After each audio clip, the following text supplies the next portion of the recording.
নমস্কার, ফিউচারস্কেপ with SR এই YouTube চ্যানেলে সবাইকে স্বাগত।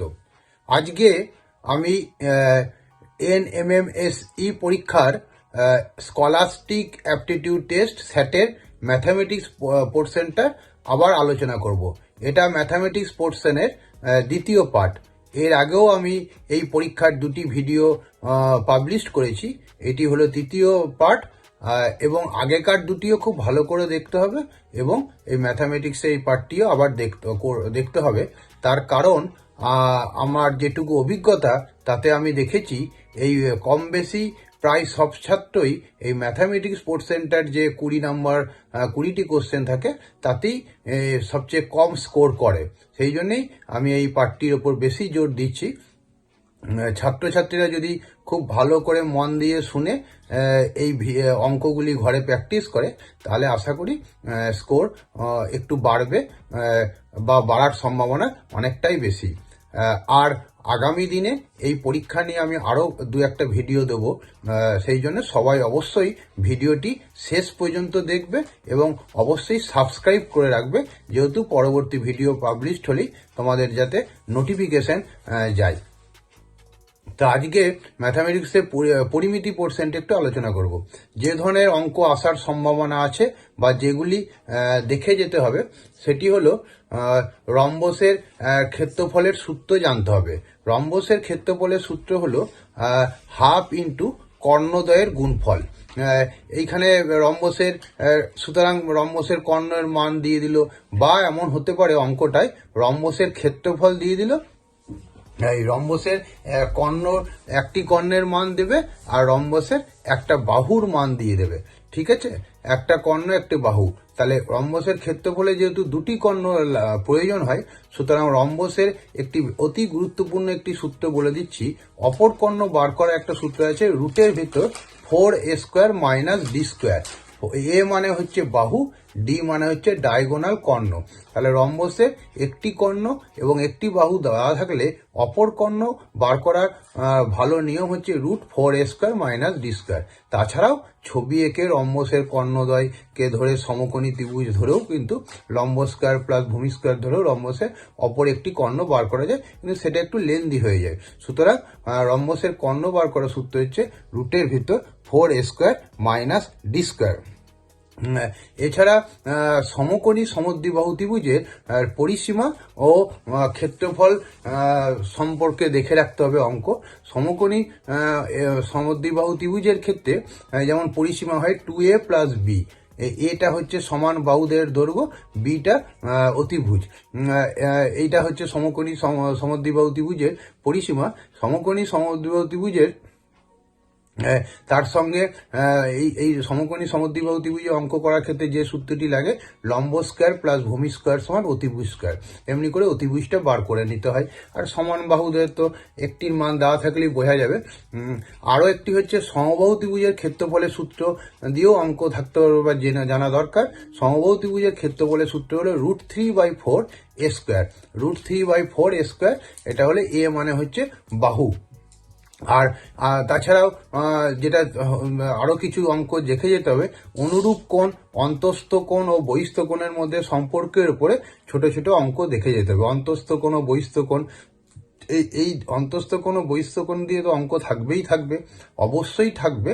অন্তস্থ কোণ ও বহিস্থ কোণের যে সম্পর্ক সবাই জানো, I + E = 180 ডিগ্রি, এবং অনুরূপ কোণ এই জাতীয় ছোট ছোট ছবি দিয়ে অঙ্ক কিন্তু থাকবে। ত্রিভুজের কোণগুলির অনুপাত দেওয়া থাকবে। ধরে নাও ত্রিভুজের কোণগুলির অনুপাত দেওয়া থাকলে 1:1:2 নিয়ে বললো ত্রিভুজের বাহুগুলি অনুপাত বার করো। এক্ষেত্রে আমি বলতে পারি ত্রিভুজটি এই 1:1:2 ক্ষেত্রে ত্রিভুজটি সমকোণী সমদ্বিবাহু, বা সমকোণী সমদ্বিবাহু ত্রিভুজের বাহুগুলির অনুপাত জেনে রাখো। একবার সরাসরি এলে অপশনে দাগ দিতে পারবে 1:1:√2। সমকোণী সমদ্বিবাহু ত্রিভুজের বাহুগুলির অনুপাত হলো 1:1:√2। আর কি হতে পারে? আরও এক ধরনের অঙ্ক দেখে ঘরে প্র্যাকটিস করতে হবে, বা অঙ্ক আসতেও পারে। যেমন আমার অভিজ্ঞতায় যা বলে, x + 1/x এর মান দেওয়া থাকবে, তার থেকে এক্স স্কোয়ার প্লাস 1/x²। এটা হয়তো খুব সহজ দেবে না, এক্স প্লাস 1/x এর মান জানা দেওয়া থাকবে, নিয়ে বলবে যে x³ প্লাস 1/x³ বা x⁴ প্লাস 1/x⁴ এর মান বার করতে হবে। বা ঘুরিয়েও উল্টোটা দেয়, x⁴ প্লাস 1/x⁴ এর মান দেওয়া থাকলো, নিয়ে বার করতে দিল x³ প্লাস 1/x³। এই x⁴ plus 1/x⁴টাকে a² plus b² এর সূত্রে ভেঙে দিতে হবে, মানে a plus b whole square minus 2ab। এইখান থেকে আবার একবার ভেঙে নিয়ে x প্লাস 1/x বার করলে তবেই কিন্তু x³ প্লাস 1/x³ এর মান বার করা যাবে। তো এই অঙ্কটিও কিন্তু দেখে যেতে হবে, মানে সোজা সামনে থেকে সামনে যাওয়া এবং ব্যাকে করা, মানে ব্যাক মানে হচ্ছে x⁴ প্লাস 1/x⁴ দেওয়া থাকবে, নিয়ে ওই x³ প্লাস 1/x³ বা x প্লাস 1/x এর মান বার করতে হবে। বর্গক্ষেত্রের কর্ণ দেওয়া থাকবে, বর্গক্ষেত্রের কর্ণ দেওয়া থাকলে নিয়ে বললো যে তার দ্বিগুণ ক্ষেত্রফল বিশিষ্ট বর্গক্ষেত্রের কর্ণের দৈর্ঘ্য কত। আমরা জানি বর্গক্ষেত্রের কর্ণ মানে a√2, বাহু গুণ √2। এইখান থেকে বাহুটা বার করে নিতে হবে, তাহলে এর মান হয়তো বেরোলো 4 সাপোজ, তাহলে এর মান 4 মানে ওই বর্গক্ষেত্রটা ক্ষেত্রফল হচ্ছে a² মানে 4² 16। এর দ্বিগুণ ক্ষেত্রফল বিশিষ্ট বর্গক্ষেত্রের ক্ষেত্রফল হচ্ছে 32। তাহলে বর্গক্ষেত্রের ক্ষেত্রফল 32 মানে বাহু কত, বর্গমূল করতে হবে। 32-এর বর্গমূল মানে হচ্ছে রুটের ভেতর সবসময় একটা বর্গ সংখ্যা রাখতে হবে, রুটের ভিতর 16 গুণ 2 মানে হচ্ছে 4√2। আবার নতুন বর্গক্ষেত্রটা কর্ণ হচ্ছে a√2, তাহলে আবার √2 দিয়ে গুণ করা, 4√2 ইন্টু √2 মানে 8। এই এমসিকিউ এর এই অঙ্কটাও জেনে রাখতে হবে, পরীক্ষার সময় অপশনে পেলে করার দরকার নেই, সরাসরি অ্যান্সার করতে পারবে। বর্গক্ষেত্র আয়তক্ষেত্রে ভেতরের দিকে বা বাইরের দিকে হয়তো বলে দিলে 2 মিটার চওড়া রাস্তা আছে, নিয়ে রাস্তার ক্ষেত্রফল বার করা অঙ্ক ঘরে প্র্যাকটিস করতে হবে। এটা তো বইই আছে এই ধরনের অঙ্কগুলো, এটা কোনো অসুবিধার কারণ নেই। ট্রেনের চ্যাপ্টারের অঙ্ক দেখতে হবে। এক্ষেত্রে দেখা যায় ট্রেনের অঙ্ক সবসময় কিলোমিটারে পার আওয়ারে থাকে, যেমন বললো ট্রেনের বেগ 54 কিলোমিটার পার আওয়ার।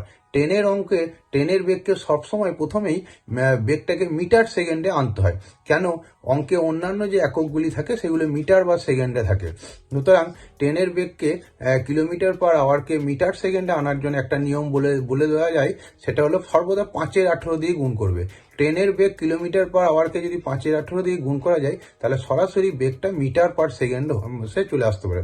যেমন 54 গুণ 5/18 মানে 18×3 = 54, বেগটা হয়ে গেলে 15 মিটার পার সেকেন্ড। একইভাবে মিটার সেকেন্ড থেকে কিলোমিটার পার আওয়ারে যেতে গেলে 18/5 দিয়ে গুণ করতে হয়। নিয়ে বললো যে ট্রেনটার বেগ দিয়ে দিল, নিয়ে বললো ট্রেনটি একটি সেতুকে বা একটি প্ল্যাটফর্মকে অতিক্রম করছে, নিয়ে ট্রেনের দৈর্ঘ্য বার করতে দিল।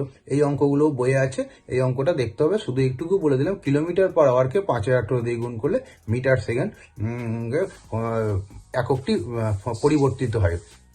এরপরে যেটা হবে সেটা হচ্ছে যে ট্রেনের যে আছে করণীর কিছু অঙ্ক প্রতি বছরই প্রায় আসে, যেমন x সমান 2 প্লাস √3 হলে x² প্লাস 1/x² মান কত।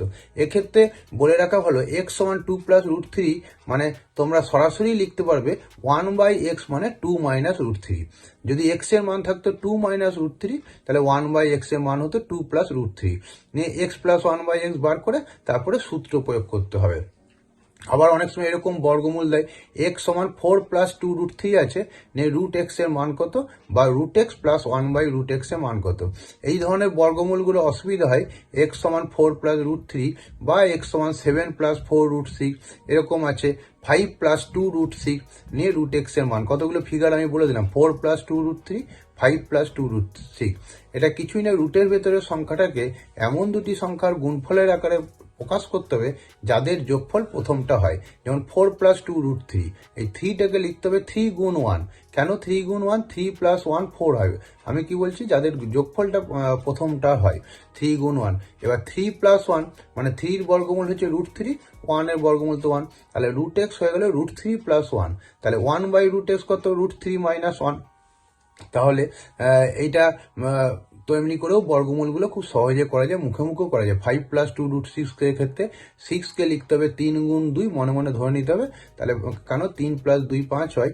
এবার তাহলে ওর বর্গমূল হয়ে যাবে √3 প্লাস √2, আর এক্স সমান যেটা বললাম √3 + 1, 1/x হয়ে যাচ্ছে। তাহলে কি করে আমরা যেটা 1/√3 + 1, তাহলে সেটাকে যদি অনুবন্ধী কর্ণ দিয়ে গুণ করি √3 - 1 লব আর হরকে, তাহলে ওপরে হয়ে গেল √3 - 1/2। এক্ষেত্রে কিন্তু আমি যেটা আগে বললাম √3 + 1 থাকলে সরাসরি √3 - 1 লেখা যাচ্ছে না, 2 চলে আসছে।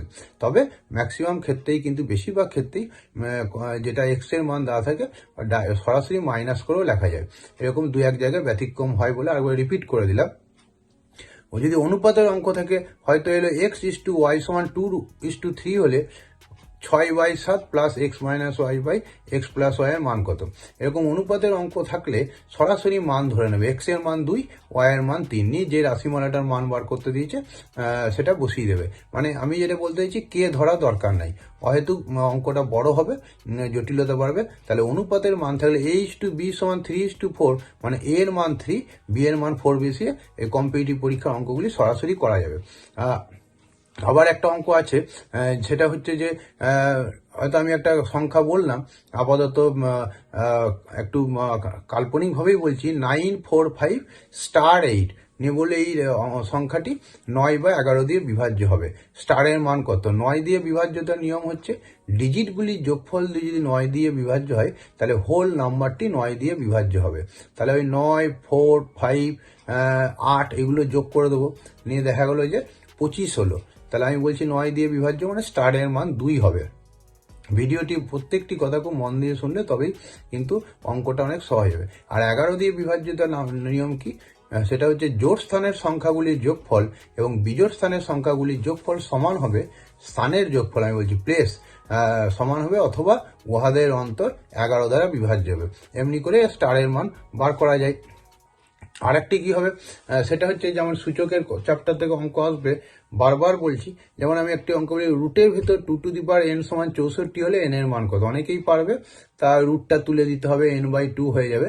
আর সবসময় ক্ষুদ্রতম আকারে লিখতে হয়, 64কে লিখতে হবে 2⁶, আর তাহলে বেসগুলো সমান হলে ওপরটা সমান হয়ে যায়।